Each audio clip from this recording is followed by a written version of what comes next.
சொல்லக்கூடியது சந்திரம்.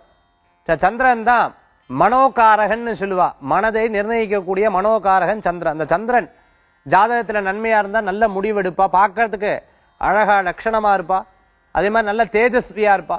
இந்த சந்திரனுக்கு அவ்வளோ மகத்துவங்கள் உண்டு. சந்திரன் ஜாதக ரீதியா சரியில்லை அப்படின்னு சொன்னா நிறைய விதமான குழப்பங்கள் இருக்கும். ஒண்ணு அவா ரீதியான குழப்பம், இல்லை அவாளே குழம்பி இருப்பாங்க.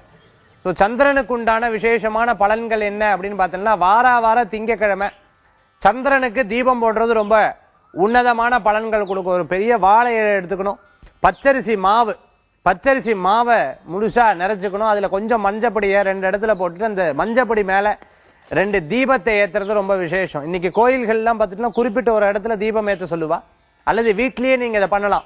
கிழக்க பார்த்து அந்த தீபம் ஏத்துறது, சுட்டி விளக்குல 2 தீபம், அப்படிலாம் காமாட்சி விளக்குல 2 தீபம், இப்படி தொடர்ந்து ஏத்திட்டு வரும்போது மனதுல ஒரு தெளிவான எண்ணங்களும் தெளிவான திருப்திகளும் தோணும். இதாக சந்திரனுக்கு பண்ணக்கூடிய இந்த வழிபாட்டு முறைகள் உங்களுக்கு ரொம்ப பயனுள்ளதா இருக்கும். மனக்குழப்பங்கள் தீரும், தெளிவான எண்ணங்கள் வரும். சில பேருக்கு பார்த்துட்டீங்கன்னா முகம் முந்தியெல்லாம் ரொம்ப நல்லா இருந்தது, இப்ப ஏன் ரொம்ப இப்படி இருக்கு அப்படின்னு கேட்கும் பொழுது இந்த சந்திரன் சரியில்லை, மனநிலை சரி.